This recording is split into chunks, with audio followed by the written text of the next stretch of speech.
El sonido de aquella caja de música. Todavía se me enreda en los oídos en noches como esta, cuando el silencio es tan denso que casi puedes tocarlo. No era una melodía alegre, no. Era lenta, deforme, como si el mecanismo estuviera a punto de morir, o de contar un secreto que nadie debería escuchar. Estaba solo, en aquel sótano frío y lleno de aparatos, con los auriculares puestos, y juraría que sentía una respiración en mi nuca. Imagínate que te ofrecen el trabajo de tu vida. Un sueldo que no podrías ni soñar, un horario flexible, un entorno tranquilo, pero la única condición es que no hagas preguntas. Ninguna. ¿Lo aceptarías? Yo lo hice. Era joven, necesitaba el dinero y la soberbia de mis 20 años me hacía creer que era más listo que cualquier secreto. Y ahora, aquí, junto al fuego, me pregunto, ¿qué habrías hecho tú en mi lugar? Todo empezó con un anuncio en el tablón de la Facultad de Comunicación Audiovisual. Buscaban un técnico de sonido para un proyecto de digitalización privado. Poca información, pero la paga era astronómica. La dirección me llevó a una finca a las afueras de la ciudad, una de esas casonas antiguas, de piedra y hiedra, rodeada por un muro tan alto que parecía esconder el mundo entero. Me recibió un hombre mayor, señor Valdemar. Era alto, delgado, con unos ojos grises que parecían haberlo visto todo y no haber disfrutado de nada. Me hizo pasar a un despacho que olía a cuero viejo y a tiempo estancado. No hubo una entrevista al uso. Me sentó frente a él y me observó en silencio durante un minuto que se me hizo eterno. Luego, con una voz rasposa, como de papel de lija, fue al grano. El trabajo es sencillo, dijo. Tengo una colección de cintas de bobina abierta. Cientos de ellas. Su trabajo consiste en digitalizarlas. Todas, sin excepción. Le proporcionaré el mejor equipo, un estudio insonorizado en el sótano y total autonomía. Sonaba demasiado bien para ser verdad. Y, por supuesto, lo era. Hay 3 reglas, continuó, levantando un dedo esquelético. Primera, trabajará siempre solo. Nadie más entrará en esa casa, salvo yo. Segunda, el contenido de las cintas es estrictamente confidencial. Lo que oiga en ese sótano, muere en ese sótano. Asentí, sin dudar. La tercera regla llegó con una pausa, una que cargó el aire de electricidad. Y tercera, la más importante. La mayoría de las cintas son inofensivas. Conversaciones, programas de radio antiguos, música. Pero si en alguna de ellas oye una nana, una melodía de caja de música, debe apagar la máquina inmediatamente. No siga escuchando. Suba y avíseme, sea la hora que sea. Me quedé helado. ¿Una nana? Parecía una excentricidad, la paranoia de un viejo rico. Pero su mirada no era la de un excéntrico. Era una mirada de advertencia. De miedo. Acepté. El dinero era una tentación demasiado grande. El estudio en el sótano era un paraíso para cualquier técnico. Magnetófonos Studer, previos de válvulas, un conversor digital de última generación, todo nuevo, impoluto. Pero el lugar era frío. Un frío que no venía de la falta de calefacción, sino de las paredes de piedra, del silencio sepulcral que reinaba cuando las máquinas estaban apagadas. Las cintas estaban apiladas en estanterías metálicas, cada una en su caja de cartón, sin etiquetas, sin fechas, sin nombres. Solo un número de serie, un archivo anónimo del pasado. Los primeros meses fueron monótonos. Tal y como dijo Valdemar, la mayoría de las cintas contenían material banal. Escuché horas y horas de tertulias radiofónicas de los años 60, entrevistas a políticos olvidados, grabaciones familiares de navidades y cumpleaños. Me acostumbré a la rutina, al zumbido de los aparatos, a la soledad. La advertencia sobre la nana empezó a parecerme una simple anécdota, una prueba retorcida para ver si seguía las normas. Me sentía cómodo, casi invencible. ¡Qué iluso! El primer cambio llegó con la cinta 742. No era la nana, pero fue la primera grieta en la normalidad. La calidad del audio era excelente, casi profesional. Era la voz de una mujer, una psicóloga o terapeuta, por el tono. Y la de un hombre, su paciente. Hablaban de un juego infantil al que el hombre decía tener pánico. El juego del escondite, decía él, con la voz quebrada. No puedo, doctora. Cuando cierro los ojos, no estoy solo al contar. Siento que alguien cuenta conmigo, susurrando los números a destiempo.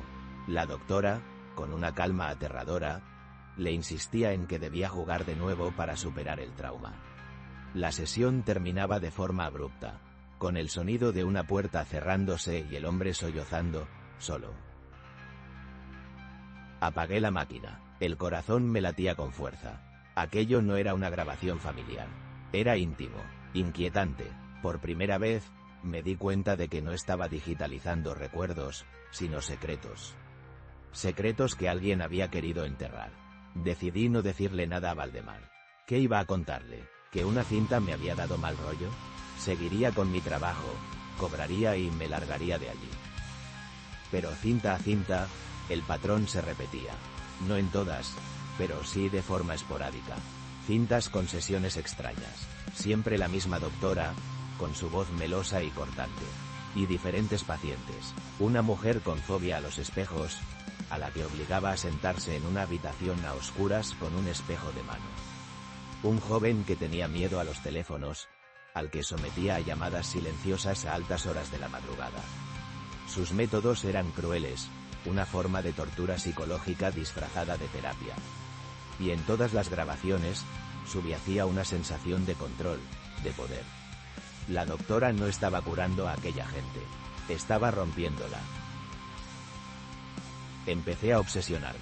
Pasaba noches en vela, pensando en aquellas voces, en aquellas vidas rotas. Valdemar apenas aparecía. Me dejaba la comida en la puerta de la cocina y el dinero en un sobre cada fin de mes. Nuestra interacción era nula. El silencio de la casa se hacía cada vez más pesado, y el sótano se convirtió en mi mundo. Un mundo de susurros y miedos ajenos.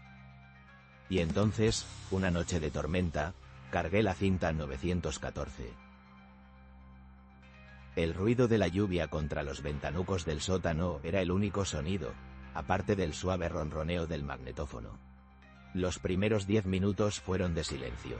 Un silencio grabado, lleno de estática, más tenso que el silencio real. Pensé que la cinta estaba vacía.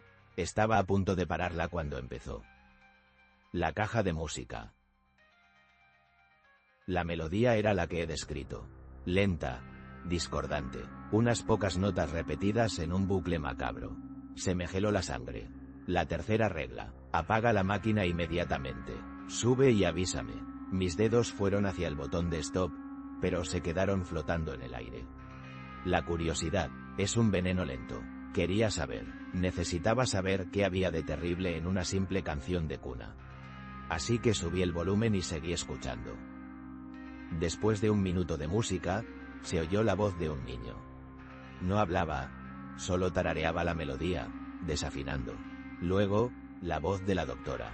Muy bien, Mateo, muy bien, decía, con esa calma que ya me provocaba escalofríos. Ahora, vamos a jugar. Cierra los ojos. Cuando la música pare, podrás abrirlos. Pero no antes, ¿entendido? El niño no respondió. Solo se oía su respiración, agitada. La música continuó sonando durante lo que parecieron horas. Y de repente, se detuvo. Silencio. Un silencio tan absoluto que podía oír el latido de mi propio corazón en los auriculares. Y entonces, un susurro. La voz del niño. Mamá. Fue en ese instante cuando la puerta del estudio se abrió de golpe. Pegué un salto que casi me tira de la silla. Era Valdemar, pero no era el hombre sereno y distante que yo conocía. Su rostro estaba descompuesto. El color había huido de su piel y sus ojos grises eran dos pozos de pánico y furia. No dijo nada, se abalanzó sobre el magnetófono y lo apagó con un manotazo. ¿Qué has hecho? Siseó. Su voz era un temblor. Te lo advertí. No supe qué responder. Estaba paralizado por el miedo, no a él, sino a lo que había en esa cinta. Él se pasó las manos por el pelo, desesperado. Se sentó en la única otra silla del estudio y se cubrió la cara. Por primera vez, aquel hombre imponente parecía frágil, roto. Esa voz, dijo, con la voz ahogada. La doctora, era mi mujer, Elena. El mundo se detuvo. Las piezas del puzzle encajaron de la forma más horrible posible. Me contó la historia. Elena Valdemar había sido una eminente psiquiatra infantil, famosa por sus métodos innovadores. Pero en privado, era otra cosa. Valdemar sospechaba desde hacía tiempo, notaba su frialdad, su forma de manipular a la gente, a él mismo. Pero la amaba, o, al menos, amaba la idea que se había hecho de ella. Cuando ella murió en un accidente de coche, él encontró el archivo. Cientos de cintas con sus terapias. Empecé a escucharlas, confesó, mirándome con los ojos inyectados en sangre. Quería entender quién era la mujer con la que había compartido mi vida. Y lo que encontré fue monstruoso, pero faltaba una cinta, la 914, la de su último paciente, Mateo, un niño huérfano del que se había encaprichado. Sabía que existía, pero no la encontraba. Pensé que la había destruido. Por eso te contraté. Necesitaba unos oídos frescos, alguien que no supiera qué buscar. Te usé como un perro de caza, muchacho, para encontrar la prueba definitiva de su maldad. Se levantó, y su sombra se proyectó sobre mí. Volvió a encender la máquina, pero no le dio al play.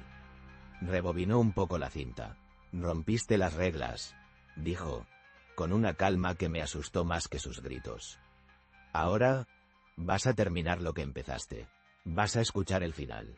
Necesito un testigo. Necesito que alguien más sepa que no estoy loco. Antes de que pudiera protestar, pulsó el botón de reproducción. Volvimos al punto exacto. El susurro del niño, mamá, y luego, la voz de Elena. Ya no era melosa, era fría como el acero. Yo no soy tu madre, Mateo. Tu madre se fue, te abandonó, como todos. Se oyó un sollozo ahogado del niño. Ahora abre los ojos, ordenó ella. Hubo una pausa, y después, el grito. Un grito de puro terror infantil que se me clavó en el alma y que dudo que me abandone jamás. No era un grito de dolor físico. Era el sonido de una mente infantil rompiéndose en mil pedazos. ¿Qué ves, Mateo?, preguntó Elena, impasible.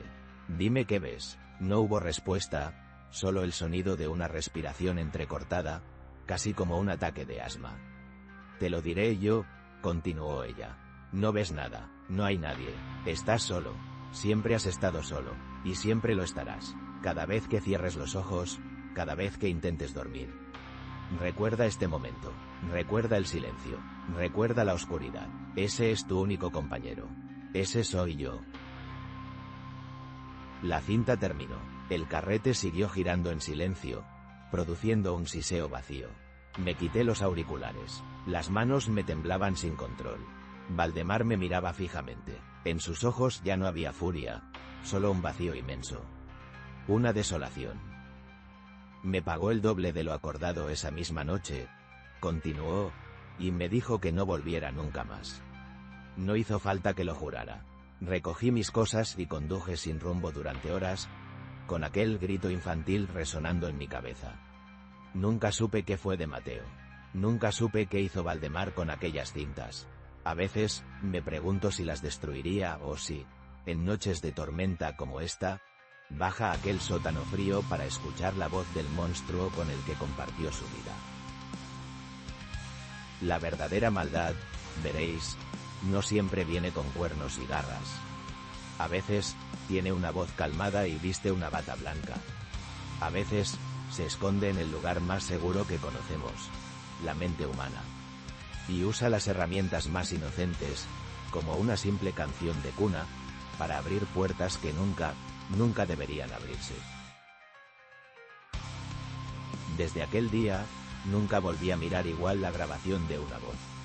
Ni la memoria silenciosa de los que se han ido.